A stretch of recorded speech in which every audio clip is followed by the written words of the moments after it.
But what I wanted to say is stop taking the bait. I see a lot of people online taking the bait, doing free promo for somebody's album. So just because you feel that there are things going on that are not tea, that doesn't mean that you have to take the bait. You don't have to explain yourselves. You don't have to promote other people's stuff. You are literally promoting other people's stuff when you talk about it. And people, I forget the term, but there's a term where like people intentionally want to trigger people in order for them to respond and then get them publicity. And that's what I see going on right now. And I think a lot of people are taking the bait, and I need people to stop taking the bait, because at the end of the day, you're doing free promo and you're letting people see that these things get under your skin.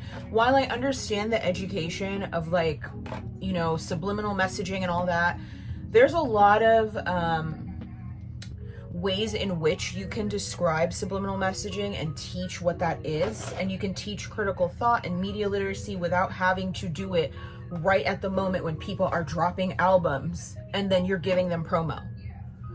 You know whose channel I really like? And she does this kind of in a timely manner that I mean, where it's like, it's not on the cusp of like something being viral and then like promoting the hell out of it.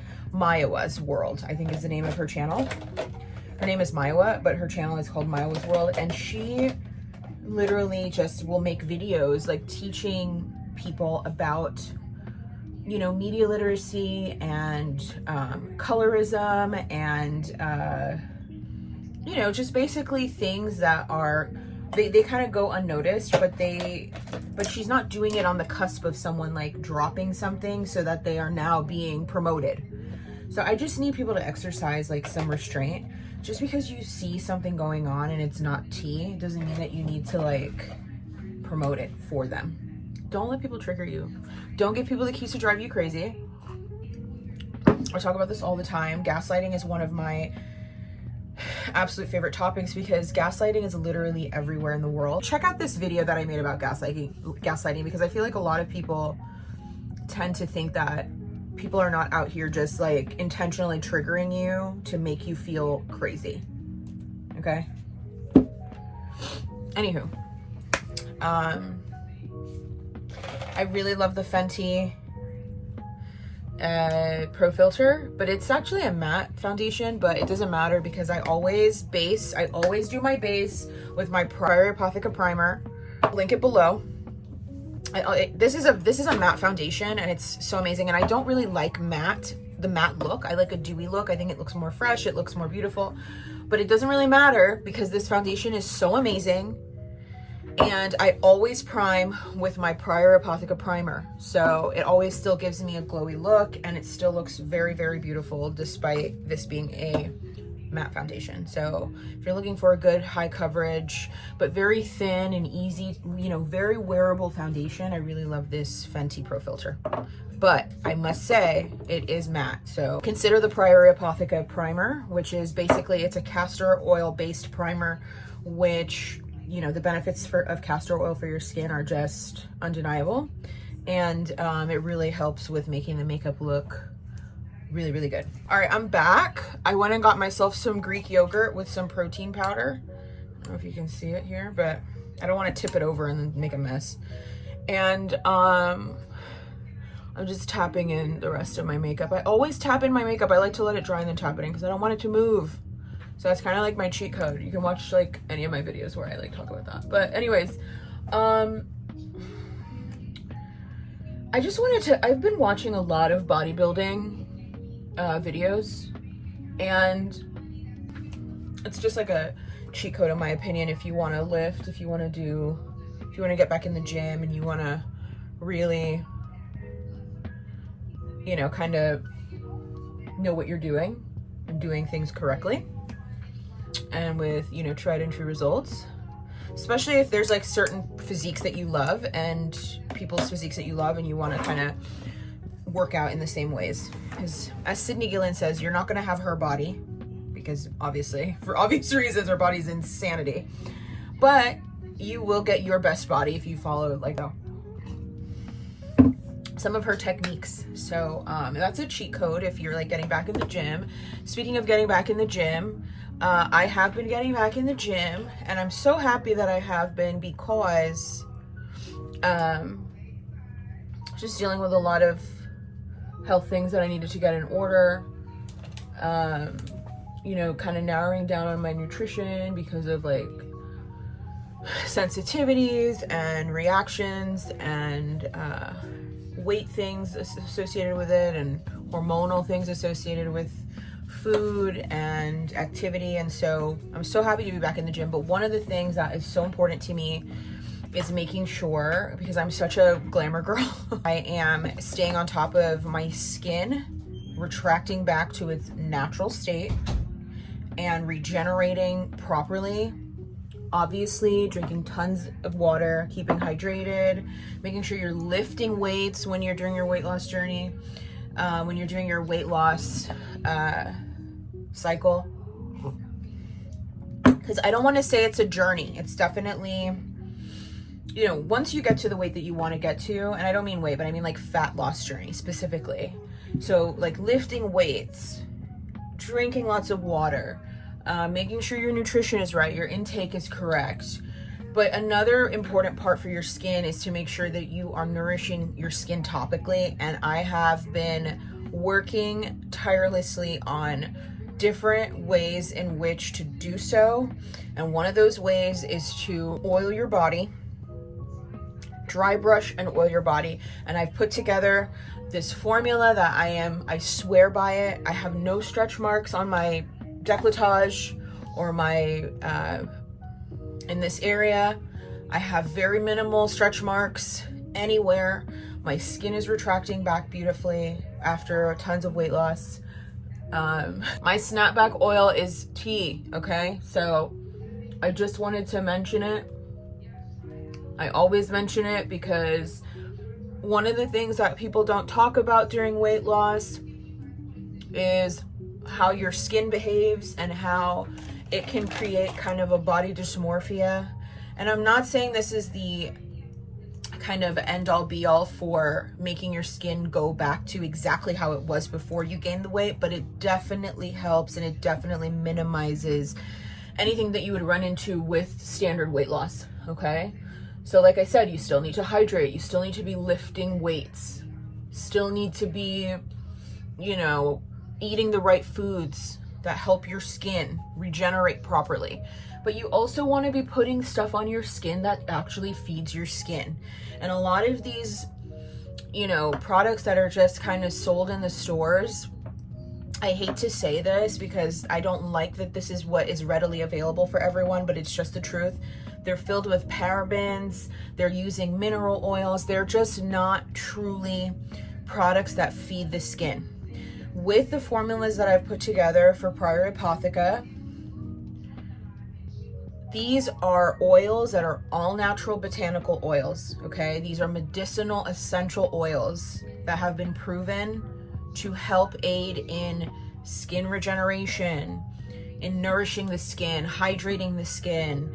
It's just the right stuff that I just don't see at the stores. And so I'm so passionate about sharing how important this is, and also just like the combinations that I've put together to make sure that we're like triple dosing on like making sure that our skin is getting what it needs. And so you know, I'm super happy with what I've done, and I'm so happy with my results and stuff that's in a lot of the stuff that's over the counter at the stores.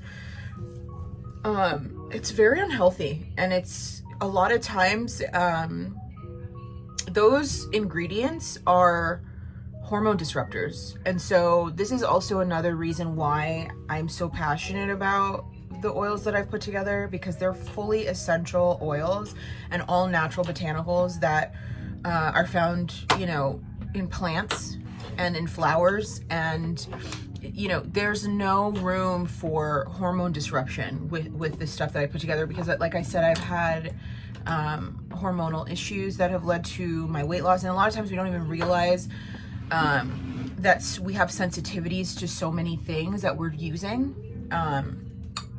You know, I'm even really careful about my makeup and stuff like that to a certain extent. I try to be better, but definitely when you're lathering things over your entire body and areas that have like, you know, access points to lymphatic drainage, and like, it's so real that we don't even realize how much that affects us. And so with my snapback oil and with all of the products, you know, in my line for Prior Apotheca, I'm very, very cognizant of what ingredients I am introducing for specific, you know, self-care solutions, because I am very passionate about not disrupting my own hormones. And I also like to make sure that, you know, other people have an idea about what's really out there and what is we're supposed to be using and what we're not supposed to be using. So taking care of yourself holistically and making sure that whatever you're putting on top of your body is safer inside of your body. So yeah, even though I've lost like almost 40 pounds so far, and I'm still going,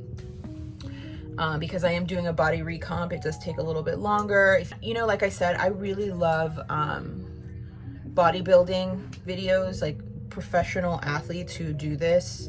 It is also good to get kind of accounts from like ordinary people, but I definitely think if you're looking to be serious about any of this stuff, you should tune in with people who are professionals in fitness, full recomposition of their body. And so they have really great tips and they show you some of the best ways. And you know, speaking of which, I think like something that's also very overlooked here in social media, on our phone, is that we spend a lot of time just kind of watching people who do not identify with us. Fun sometimes because you can get information about different types of people and you can learn some stuff about other types of people. But I do think like at least 50% of what you consume should be relative to the person that you want to be and the person that you are.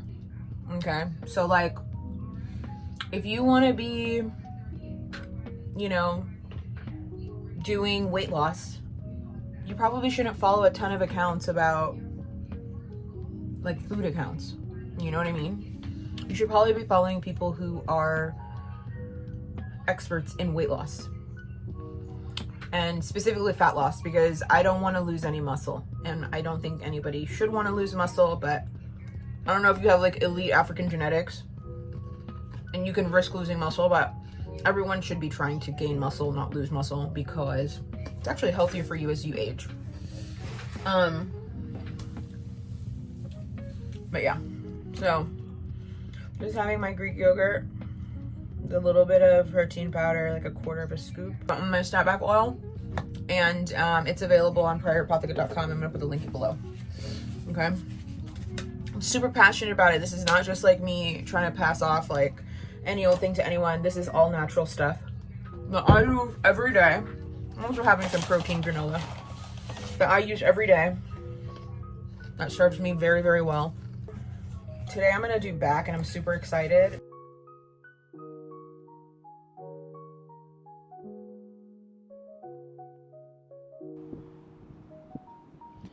Okay, I just finished a full day at the gym and we're gonna head over to the store to get some protein. I've been trying to just walk a little bit more, and also like people like ding up your car when you park with all the cars, so I don't want to park with all the cars anymore. It's actually really good for you to stay away from, you know, it's good for you to walk, and then it's good for you to stay away from like all the cars, because people are crazy sometimes. They're just like in a rush. It's like you're going into the gym, you're going into the store, like why are you, or maybe like people are just inconsiderate. I don't do that. I'm like super careful when I'm next to someone's car. It's very strange to me. Anyways, so I'm in the parking lot and it's super nice out.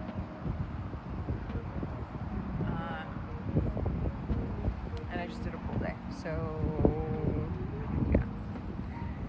And things I was just thinking about, because like I feel like I'm the type of person that like let go of my stories. I try not to hold on to too many like stories from my past, and then I feel like sometimes I wish I did, because I probably would have more I don't know if it's like a coping mechanism or, you know, it's like, I don't want my stories of the past to define my present or my future, but I definitely think sometimes if I remembered them, I would probably less of a chance of repeating them. So it's almost like I have a story from my past, or I go through something and then I kind of learn the lesson, and then the lesson stays with me, but the actual, all of the things that happened and all that stuff, it doesn't stay with me. It's almost like I feel like my memory is weird. I don't know what that is. Like, it's really strange, but I noticed that about myself. And like when I'm sitting here and I'm trying to like think of some of my past, it's like I kind of remember that thing, but I can't remember all of it because I don't know if that's like a type of personality, and then that kind of, yeah, it might be like an avoidant thing. I'm so fascinated by like avoidant and anxious attachment in terms of psychology, because I definitely feel avoidant with most things, but anxious attachment is really interesting because I wonder if, because I don't remember my stories and I try not to hang on to them, if that is a avoidant kind of personality, or if so, do people who are anxious attached remember everything? You know, I just think about that sometimes. It's really interesting.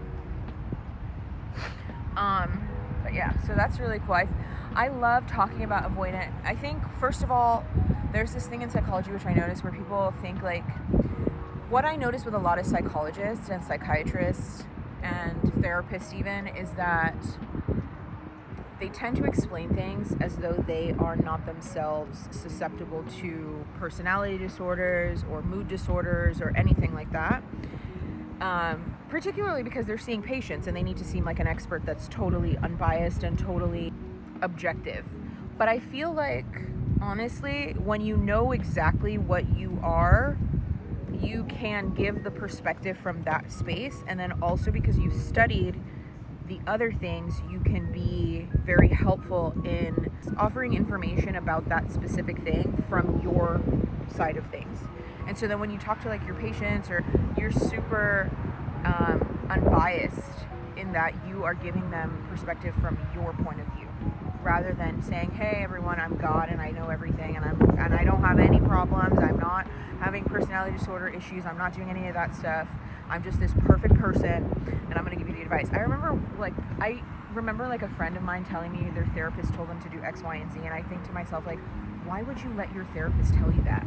Like, your therapist sounds crazy. I feel like a lot of people go to therapy and they think like their therapist knows best, and sometimes your therapist has bipolar disorder. What is he doing here? I'm just trying to do my yoga. I'm just stretching, and he made his way onto the mat.